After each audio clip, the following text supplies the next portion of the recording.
Hi guys, so today let's revise chapter number 1 of forensic audit. So let's see the content of chapter number 1 first. So more or less these are the contents of chapter number 1. First one is what is fraud and meaning and definition under the Companies Act and other acts, and what are the elements involved in fraud, what is audit, what is forensic audit, need and objectives of forensic audit, fraud and forensic audit, and difference between forensic audit, reservist audit. So these are the things covered in chapter number 1. So let's go through the chapter once. So guys, these are the lesson outline. First of all, we will see the meaning of fraud, what actually fraud is, and what is the definition of fraud under various acts. So meaning under Companies Act, then Criminal Procedure Act, then Indian Penal Code, and so on. So guys, in this way we will cover the chapter number 1. So I have my own notes, we will revise the chapter from there on. So let's start. First of all, we have to understand the meaning of the word forensic audit. The forensic audit term is combination of, so the term forensic audit is a combination of two words, forensic and audit. So what is the meaning of forensic? Forensic means forensis, which is derived from the forensic means forensis, which is a Latin word and which means of or before the court या forum. ठीक है, तो मतलब जो भी evidence we collect in the process of forensic audit, we can use that in the court before the judiciary.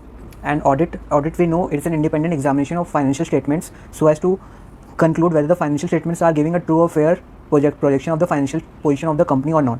So audit is the process to obtain reasonable assurance that the financial statements, so we have to understand the meaning of financial statements. So financial statements क्या क्या आ जाएगा? Balance sheet, profit and loss, cash flow statement आ जाएगा, और आपका बाकी सब जो भी नोट्स टू अकाउंट वो सारा आ जाएगा. तो we in the audit we try to conclude a reasonable assurance that the financial statements are free from ROMM, that is risk of material misstatements, that the financial statements do not have any material deviation from the policies, accounting policies and standards on auditing. We try to conclude this in the process of audit. So let's understand three important terms in the forensic audit. First one is forensic investigation. We have to understand the difference between forensic investigation, forensic accounting and fraud auditing. These are very important terms which we need to first understand, then we can move ahead in the chapter. So forensic investigation is the examination of documents and interviewing people to get information. So forensic investigation में हम लोग क्या करते हैं कि documents का authenticity को हम लोग वेरीफाई करते हैं एंड लोगों को इंटरव्यू करते हैं, and it is the process which is done. मतलब इन्वेस्टिगेशन हम लोग तभी करते हैं जब कोई स्पेशल सर्कमस्टेंसेस अराइज होता है. लाइक सी अगर किसी कंपनी में फ्रॉड हो रहा हो एंड मैनेजमेंट किसी फॉरेंसिक ऑडिटर को अपॉइंट करती है, तभी उस केस में फॉरेंसिक इन्वेस्टिगेशन होगा. या कोई अथॉरिटी, कोई जैसे मान लो SEBI कोई कंपनी का फॉरेंसिक इन्वेस्टिगेशन करवा रही है कि उसको लग रहा है कि उसको इन्फॉर्मेशन मिला है, या फिर कोई उसको मतलब कोई शेयर होल्डर या फिर कोई भी मैनेजमेंट का कोई भी पर्सन SEBI को अगर इन्फॉर्म करता है कि मतलब कंपनी में कुछ गड़बड़ चल रहा है, देन SEBI कोई रेगुलेटरी अथॉरिटी स्पेशल अटेंशन जब होता है किसी चीज़ के या फिर फ्रॉड के या फिर कोई सिग्नल ऑफ फ्रॉड है, तब इन केसेस में फॉरेंसिक इन्वेस्टिगेशन रेगुलेटरी अथॉरिटी करवाती है एंड कई बार मैनेजमेंट भी करवाता है. यहाँ पे एम क्या होता है अपने को? We try to obtain evidence for use in litigation against the culprits. ठीक है, इसमें फॉरेंसिक इन्वेस्टिगेशन का मेन एम यही होता है कि हम लोग एविडेंसेस कलेक्ट करें कि whether fraud has taken place और not and who are the culprits behind the fraud. Okay, तो फॉरेंसिक अकाउंटिंग क्या होता है? फॉरेंसिक अकाउंटिंग होता है अकाउंटिंग स्किल्स जो होता है, ऑडिटिंग स्किल्स जो होता है, प्लस इन्वेस्टिगेशन स्किल्स, उस सारा को कंबाइन करके हम लोग फॉरेंसिक अकाउंटिंग करते हैं. ठीक है, is the study and interpretation of accounting evidences. So एक फॉरेंसिक अकाउंटेंट के लिए अकाउंटिंग स्किल्स होना जरूरी है, क्योंकि फॉरेंसिक अकाउंटिंग वर्ड्स ही आ रहे हैं उसमें, तो अकाउंटिंग का नॉलेज होना चाहिए उसमें, एंड ऑडिटिंग का भी नॉलेज होना चाहिए उसमें, तभी तो फाइनेंशियल स्टेटमेंट्स में हम लोग फ्रॉड को या आइडेंटिफाई कर पाएंगे, है ना. सो और इसमें इन्वेस्टिगेटिव स्किल्स भी होना चाहिए, क्योंकि बिकॉज फॉरेंसिक चीज़ इन्वॉल्व है. जहाँ पर स्टैट्यूटरी ऑडिट खत्म होता है वहीं से फॉरेंसिक ऑडिट शुरू होते हैं.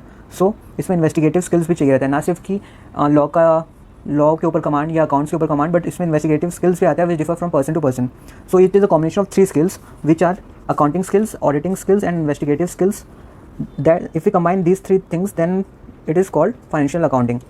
So what is forensic accounting? It is the study and interpretation of accounting evidences by application of accounting methods. इसमें हम लोग कैसे क्या यूज़ करते हैं? अकाउंटिंग मेथड्स यूज़ करते हैं to track and collect forensic evidences. ठीक है, for investigation and prosecution of criminals for embezzlement of funds या फिर फ्रॉड.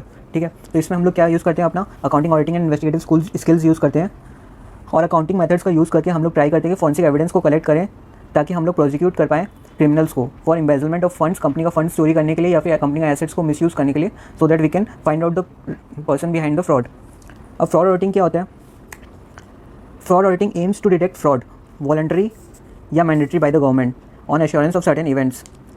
अब फ्रॉड ऑडिटिंग क्या होता है? सपोज किसी कंपनी में मतलब ऑडिट होने के बाद कुछ फाइनेंशियल स्टेटमेंट्स में ऐसा कुछ न्यूज़ आता है कि फाइनेंशियल स्टेटमेंट्स में कुछ गड़बड़ मिलती है किसी रेगुलेटरी अथॉरिटी को या गवर्नमेंट को, तब क्या कर सकती है ना, वो उस कंपनी का फ्रॉड ऑडिटिंग करवा सकती है कि वो कंपनी को की मतलब एक नॉलेज है, हम लोग को पहले से एक आइडिया हो कि हाँ सच में ऐसा हो सकता है या कंपनी के मैनेजमेंट फॉल्सीफाई कर रहे हैं अकाउंट्स को, है ना। जैसे सत्यम के केस में हुआ था, तो फिर क्या हो सकता है, फ्रॉड ऑडिटिंग होते हैं, ठीक है। मोस्टली ये फ्रॉड ऑडिटिंग बिग फोर्स करते हैं या मल्टीनेशनल ये ऑडिटिंग फर्म्स करते हैं। सो फ्रॉड ऑडिटिंग वो होता है, ठीक है। It is an in depth review of financial statements conducted when fraud is suspected. तो इसमें क्या करते हैं हम लोग, स्टैट्यूटरी ऑडिट तब तक हो चुका होता है, एंड देन हम लोग स्टार्ट करते हैं फ्रॉड ऑडिटिंग, री एग्जामिनेशन। मतलब हम लोग हर एक ट्रेस करना चाहते हैं हर एक ट्रांजेक्शन को, तो मतलब मैनेजमेंट के पास क्या पावर था ये ट्रांजेक्शन रिकॉर्ड करने का, या जिस भी इंटरनल कंट्रोल बेसिकली हम लोग इसमें पूरा वेरीफाई करते हैं, एंड क्या क्या सस्पेक्टिबिलिटी है कि फ्रॉड हो सकता है बाय द मैनेजमेंट या फॉल्सीफाई ऑफ अकाउंट्स हो सकता है ना। So fraud audit is not investigation, fraud audit is not investigation. Investigation में हम लोग पता ही नहीं रहते कि क्या फ्रॉड हुआ भी है या नहीं, या जस्ट मतलब हम लोग अंदेशा लेकर चल रहे होते हैं कि हाँ क्या हो सकता है ना, कि मतलब फ्रॉड हो भी सकता है और नहीं भी हो सकता है। बट फ्रॉड ऑडिटिंग में क्या होता है ना, we have a fair idea कि हाँ कुछ गड़बड़ है कंपनी के अकाउंट्स में या कंपनी की जो भी एक्टिविटीज़ है उसमें।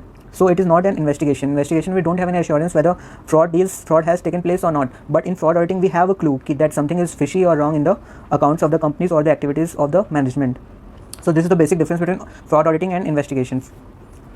Fraud auditing is used to identify fraudulent transactions, not to figure out how they were created. And investigation में हम लोग क्या करते हैं कि सारा पूरा इन डेप्थ जाते हैं उसमें कि मतलब कैसे क्रिएट हुआ कैसे नहीं हुआ, ठीक है। और नॉर्मल ऑडिटर क्या होता है, checks the accuracy of numbers and audit of financial statements करते हैं, ठीक है। नॉर्मल ऑडिटर और स्टैट्यूटरी ऑडिटर क्या करते हैं, हम लोग क्या करते हैं कि कैसे ये फिगर आया, सपोज किसी चीज़ का फिगर, फिक्स एसेट्स का फिगर अगर 120 करोड़ है अगर कंपनी का बैलेंस शीट में, then we check the schedule of fix assets, then we check the depreciation calculation, वो सब हम लोग क्या करते हैं नॉर्मली स्टैट्यूटरी ऑडिटर, ठीक है। बट फिर फ्रॉड ऑडिटर क्या होता है ना, we as a fraud auditors we often go beyond the scope of books of accounts, ठीक है। हम लोग बुक्स ऑफ अकाउंट्स को ही नहीं सिर्फ एग्जामिन करते, ठीक है, क्योंकि इसमें हम लोग इन्वेस्टिगेशन करते हैं, इंटरव्यू करते हैं पीपल को, तो हम लोग बहुत मतलब सिर्फ इतना स्कोप बहुत वाइड होता है फ्रॉड ऑडिटर का, ठीक है। It's not restricted to just books of accounts, ठीक है। उसके बियॉन्ड भी उसको बहुत कुछ मतलब देखना पड़ता है कि कंपनी में क्या चल रहा है क्या नहीं चल रहा है, एंड सिर्फ बुक्स ऑफ अकाउंट्स के बाहर उसको देखना पड़ता है, ठीक है, ताकि हम लोग डिटेक्ट कर पाएँ कि फ्रॉडुलेंट ट्रांजेक्शंस हुआ है या नहीं हो रहा है, ठीक है। ये कैसे करते हैं हम लोग, तो ये हम लोग इंटरव्यू करते हैं एम्प्लॉयज़ को, क्लाइंट्स को। लाइक सपोज एक मान लो टॉप मैनेजमेंट है कोई, वो उस पर कोई सस्पिशन है कि वो फ्रॉड कमिट किया है, तो we will ask the person below the rank of that manager कि वो उसका नेचर क्या है, ऐसा कोई सस्पिशन पहले अराइज हुआ है नहीं, will interview the other person also in the company. So उसके थ्रू हम लोग पता करने की कोशिश करते हैं कि कोई फ्रॉडुलेंट ट्रांजेक्शन हुआ है या नहीं हुआ है इन the company. So now let's see the difference between normal audit और स्टैट्यूटरी ऑडिट और फॉरेंसिक ऑडिट। ये क्वेश्चन आ चुका है दिसंबर 2019 में। सो फर्स्ट अगर ऐसा कोई क्वेश्चन आता है then we can write in the tabular form, तो काफ़ी टाइम भी बचता है अपना, और एक मतलब एग्जामिनर के लिए मतलब जो चेकर होता है कॉपी उसके लिए भी अच्छा हो जाता है, जस्ट उसको देख के मार्क्स देना है फटाफट, है ना। सो इसमें आपको फर्स्ट कॉलम होना चाहिए basis of difference, and then second में आप जो भी जिस नॉर्मल फर्स्ट टॉपिक है उसके ऊपर आप इलेबोरेट करना है, सेकंड टॉपिक जो भी दिया है उसके ऊपर, है ना। तो बेसिस ऑफ डिफरेंस लिखना बहुत जरूरी है, तो उसमें आपका मतलब एक प्रेजेंटेशन अच्छा बन जाता है काफ़ी। So first is what is the objective in normal audit और statutory audit. The objective in the normal audit is to express opinion as to true and fair presentation of financial statements. तो जब भी कोई statutory audit या normal audit होता है तो उसमें हम लोग या मैनेजमेंट का ऑब्जेक्टिव क्या होता है कि पता करें हम लोग कि फाइनेंशियल स्टेटमेंट में कोई फ्री फ्रॉम मिसस्टेटमेंट और नॉट। फाइनेंशियल स्टेटमेंट जो प्रिपेयर किया गया है वो सारा कंप्लायंस को फॉलो करते हुए किया गया है या नहीं किया गया है, और उसमें क्या true and fair position of the financial position of the company पता चल रही है या नहीं चल रही है ना। इन फॉरेंसिक ऑडिट में अपना एम क्या रहता है, ऑब्जेक्टिव क्या रहता है कि कोई फ्रॉड हुआ है या नहीं हुआ है, उसको हम लोग इन्वेस्टिगेट करते हैं thoroughly by going beyond the scope of books of accounts. Books of accounts ही नहीं हम लोग एग्जामिन करते हैं, हम लोग इंटरनल कंट्रोल भी चेक करते हैं कि मान लो सपोज कोई एक परचेस मैनेजर है तो उसको एक्सेस कहीं सेल्स का भी तो नहीं दिया हुआ है। लाइक सैप अगर आप देखे हो तो सैप में एक परचेस डिपार्टमेंट का एक्सेस परचेस डिपार्टमेंट के मैनेजर के पास ही रहता है। उस purchase manager is not aware of the sales department की सेल्स किस को हो रहा है वो सारा नहीं होता है, तो एक्सेस बहुत लिमिटेड होता है। तो सपोज अगर एक परचेस मैनेजर का एक्सेस हम लोग ऑडिट लॉग से पता कर सकते हैं कि मतलब उसके कंप्यूटर में वो क्या क्या एक्सेस कर रहा था, क्या क्या नहीं एक्सेस कर रहा था, एंड टाइम लॉग के साथ, तो वो ऑडिटिंग सॉफ्टवेयर आते हैं काफ़ी सारे, तो उससे पता चल जाता है। So in this way you can verify the access of the purchase manager कि उसको परचेस का ही एक्सेस है या नहीं है ना। So in this way we investigate in the forensic audit, जहाँ वही मैं बोल रहा हूँ ना, जहाँ पे अपना नॉर्मल ऑडिट खत्म होता है वहीं से फॉरेंसिक ऑडिट शुरू होते हैं, ठीक है। सो आप मेथोडोलॉजी क्या फॉलो करते हैं नॉर्मल ऑडिट।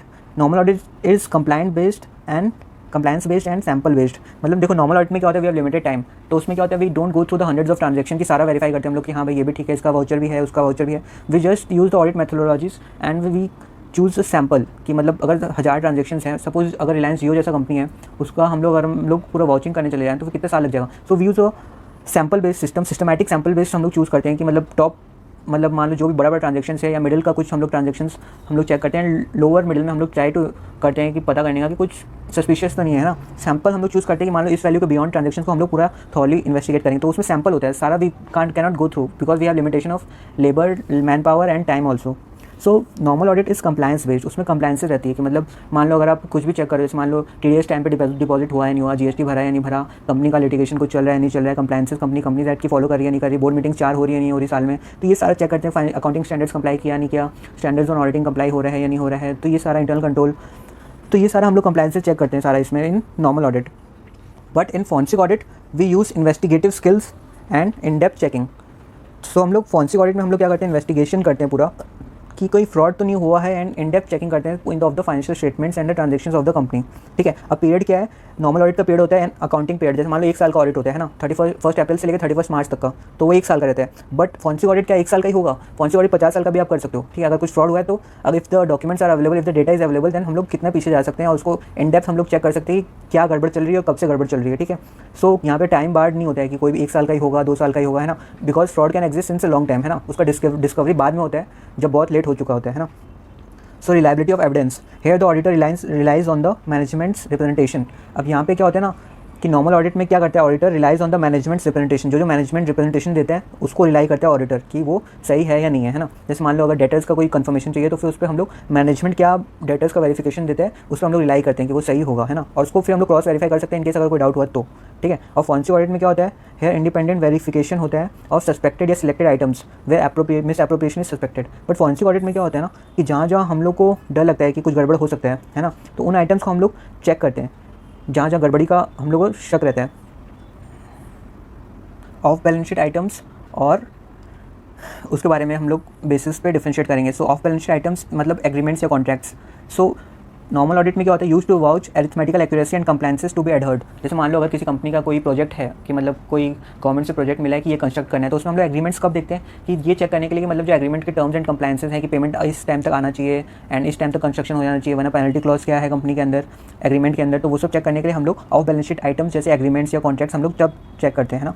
और फॉरेंसिक ऑडिट में क्या होता है, it involves propriety concepts of expenditures and transactions. तो उसमें प्रोप्राइटी कॉन्सेप्ट हम लोग पूरा एनालाइज करते हैं फॉरेंसिक ऑडिट में कि मान लो अगर ये खर्चा, जैसे मान लो कंपनी और मैनेजमेंट सेपरेट पर्सन रहते हैं ना।